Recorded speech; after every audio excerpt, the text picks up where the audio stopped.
सुनसान सड़क पर एक जली हुई बोलेरो कार, लेकिन इस कार में मिलती है तो नरकंकाल। ये कार मिली हरियाणा के भिवानी में, लेकिन इस नरकंकाल का कनेक्शन राजस्थान से है। इसकी कहानी हम आपको सुनाते हैं। पुलिस इस जली हुई कार की जांच कर रही है, लेकिन सवाल कि ये हत्या है या दुर्घटना या फिर कुछ सोची समझी साजिश, क्योंकि इस जली हुई बोलेरो के पीछे दो राज्यों की पुलिस लगी है, पहली राजस्थान और दूसरी हरियाणा। भिवानी जिले में अचानक जली कार मिलती है और अंदर पुलिस को नरकंकाल मिलते हैं। भिवानी से 300 किलोमीटर दूर राजस्थान के भरतपुर में ये कहानी पहुंचती है, जब मुकदमा दर्ज होता है।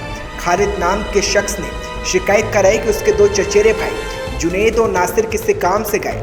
खालिद का आरोप है कि किसी ने फोन कर बताया कि 5 लोगों ने जुनैद और नासिर का अपहरण किया। पुलिस वाले ने खबर दी कि भाई ऐसे ऐसे 2 व्यक्ति वहाँ पे मरे हुए हैं। पता चला कि वो हमारे दोनों भाई हैं, एक का नाम नासिर था, एक का नाम जुनैद था। और मरे ही नहीं जनाब, इनको गाड़ी के अंदर बंद करके मार दिया गया, जिंदों में आग लगा दी गई। इंसानियत की तमाम हदें पार कर दी इन लोगों। और तो नरकंकाल मिले। एक और पुलिस जुनैद नासिर के कंकाल की जांच कर रही थी। उधर राजनीति शुरू हुई और सामने आए असदुद्दीन ओवैसी। ये पूरा एक ऑर्गेनाइज गैंग है। यूट्यूब पे इसके पास सिल्वर बटन है, यानी यूट्यूब के पॉलिसीज के खिलाफ वो वायलेंस दिखाकर पैसे कमा रहा है। तो ये बल्कि जो गैंग है, ये तो दारा सिंह की गैंग याद दिलाती। जो ग्राहम स्टेन्स को जिन्होंने मारा था, ये तो वही गैंग है, उसी आइडियोलॉजी पर चल रहे हैं। और पूरा हरियाणा की बीजेपी की सरकार जो ये इंसिडेंट हुआ उसकी जिम्मेदार है, क्योंकि वो इन लोगों का पैट्रोनाइज करते, इनको प्रोटेक्शन देते, इनकी मदद करते। और इसी वजह से जुनैद और नासिर को एक ऑर्गेनाइज गैंग ने, माफिया ने उनको मारा। बल्कि अगर उनके नासिर के रिलेटिव का वर्जन अगर सही है तो कितनी तकलीफदेह बात है कि जब इन्होंने किडनैप किया इसको राजस्थान से, किडनैप करके हरियाणा लेकर गए तो मारकर जख्मी कर दिया, पुलिस को दिया कि आप इसको अरेस्ट कर लो। पुलिस ने कहा हम नहीं लेंगे। ये उनके फैमिली का वर्जन है, क्योंकि पुलिस को डर था वो मर जाएंगे, फिर इन कस्टडी डेथ होगा। तो वापस ले जाकर उनके जिस्म को जला दिया, गाड़ी जला दी उन्होंने। आखिर क्या हो रहा है फिर? यही तो हम कह रहे हैं कि मैं अपने पार्लियामेंट की स्पीच में कहा था कि कोई महीना ऐसा नहीं जाता जहां पर भारत के मुसलमानों को धमकी दी जाती है, या फिर उनको पीटा जाता है, या फिर उनकी जानें ली जाती हैं। एक ऑर्गेनाइज गैंग, यानी आप हद तो ये हो गई कि हरियाणा से राजस्थान में आकर किडनैप करते हैं। और मानेसर 150 किलोमीटर, याद रखिए आप।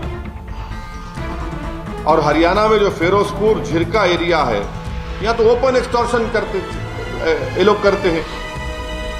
और लास्ट ईयर रमजान में शेखपुरा और रौली में पुलिस के साथ घुसकर मारकर 2 मुसलमानों को पकड़े लोग।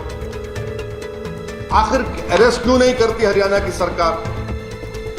भाई बाकी दिल्ली कैपिटल से 100 किलोमीटर के फासले पर 2 मुस्लिम युवाओं को किडनैप करके उनको फिजिकली मारकर उनको जला दिया जाता है और कोई गिरफ्तारी नहीं होती है। और इसे गोरक्षा के नाम पर हत्या का नाम दिया।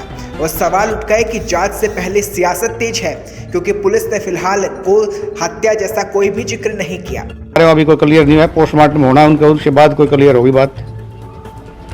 तो अभी प्रथम जांच में कहाँ तक मामला है? प्रथम जांच में तो अभी हमें बलारो के कुछ चेसिस नंबर मिले हैं, उनसे हम जांच कर रहे हैं। और हमारी जो एसपी साहब ने टीम लगाई हुई है CIA की और साइबर की तकनीकी जो अनुसंधान में सहायता लेनी है, वो टीमें हमारी लगी हुई हैं। हो सकता है जल्द ही हम किसी नतीजे पे पहुंच जाएं। शुभ नाम जी? शुभ नाम आपका? मेरा नाम जगत सिंह है, मैं DSP लोहारू लगा हुआ हूँ और एसपी साहब इसको मॉनिटरिंग कर रहे हैं। एक टीम मेरी है, CIA की है, साइबर की है, SHO की है, कई टीमें लगी हुई इसमें। वहीं राजस्थान के भरतपुर के रहने वाले दोनों थे। फिलहाल परिवार ने 51 लाख का मुआवजा, सरकारी नौकरी मांगी है और अंतिम संस्कार से इनकार किया है। पूरे मामले पर पुलिस ने एक आरोपी को गिरफ्तार भी किया है, लेकिन सबसे बड़ा आरोप बजरंग दल पर लग रहा है। मेरे 2 भाई थे, एक का नाम नासिर है जी, दूसरे का नाम जुनैद है। दोनों अपनी ससुराल गए थे जी। हमारा दूसरा भाई भी आया है, भोरूबास सीकरी। तो रात में ये वहीं रुक गए थे। सुबह टाइम से आ रहे थे घर की तरफ, तो रास्ते में इनको बजरंग दल वाले और सीआईए पुलिस फिरोजपुर झीरका ने रोका है। इनके नाम पूछने के बाद इनको खींचने की कोशिश करी है। तो उन लोगों ने जैसे ही देखा कि ये लोग हमको खींच रहे हैं बजरंग दल वाले, क्योंकि बजरंग दल वालों की वजह से दहशत फैली हुई है, उन्होंने सोचा कि ये हमको मारेंगे। पहले भी बारिश की घटना हो चुकी थी, तो उन लोगों ने गाड़ी को भगाने की कोशिश की बेचारों ने जान बचाने के लिए। तो फिरोजपुर सीआईए के थाने ने खुद ने आगे से टक्कर मारी है, पुलिस वालों ने बराबर शरीक है इस मर्डर करने में, और बजरंग दल वालों ने पीछे से टक्कर मारी है। ग्रामीण इस चीज के सबूत दे रहे हैं, शाहिद हैं, गवाह हैं वो लोग। फिर उनका जोतरी के रास्ते में इन लोगों को पकड़ के सीआई की गाड़ी में डाल दे रहे हैं। फिर सीआईए वाले लेके इनको बजरंग दल वाले फिरोजपुर पहुंचे झीरका। फिरोजपुर झीरका पहुंचने के बाद में इन लोगों ने क्या काम करा है कि थाने वालों को देने की कोशिश की है। थाने वालों ने कहा कि इनको हमारे पास मत दीजिए, आप ले जाइए इनको, क्योंकि उनको भी पता है कि यार ये तो बिल्कुल ऐसे कर दिए, बचे ना बचे। उसके बाद में ये लोग उनको लेकर चले गए हैं कहाँ, भिवानी हरियाणा।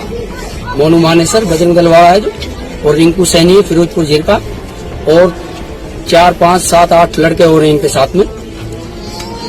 तो इनकी टीम ने इस आदमी को, जो 2 भाई हैं हमारे, जुनैद और नासिर, दोनों को लेके वहां जिंदा जलाया है लोहारू में जाके जिंदा जला दिया इनको बोलेरो की पिछली सीट पे।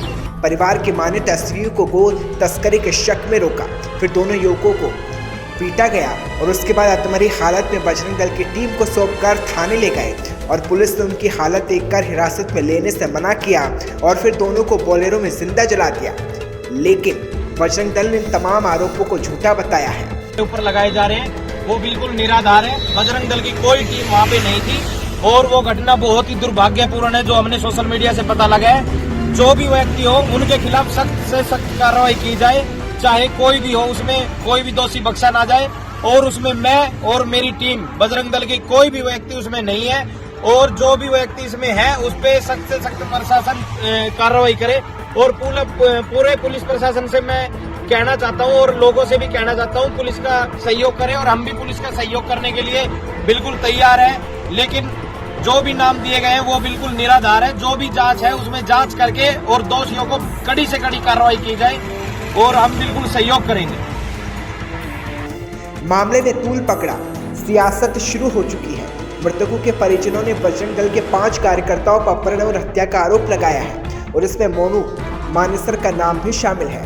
माना जा रहा है कि पूरा मामला गो तस्करी से जुड़ा है, लेकिन पुलिस का कहना ये है कि वो जांच कर रही है। वही बोलेरो गाड़ी उसी engine number, chassis number, registration number की भिवानी डिस्ट्रिक्ट में लोहारू एरिया के अंदर जली हुई हालत में मिली। उसमें 2 अज्ञात व्यक्तियों की शव भी मिले हैं जो भी जली हुई हालत में है। तो गाड़ी तो वही है, ये वही व्यक्ति हैं जिनका अपहरण हुआ था और जलाया गया है। इसके लिए हमारी टीम परिजनों को लेकर के और मौके पर है। जो बॉडीज़ वहाँ पर हैं उनके postmortem and forensic analysis, DNA analysis के बाद उनकी पहचान की पुष्टि हो पाएगी। अब लेकिन सवाल यह है कि पुलिस की जांच से पहले से गो तस्करी से कैसे जोड़ दिया गया? असदुद्दीन ओवैसी को सबूत पहले कैसे मिल गए और गो तस्करी का नाम क्यों सामने आ रहा है? क्योंकि पुलिस ने अब तक गो तस्करी को लेकर कुछ नहीं कहा है। फिलहाल इस हत्या और नरकंकाल पर सियासत जारी है।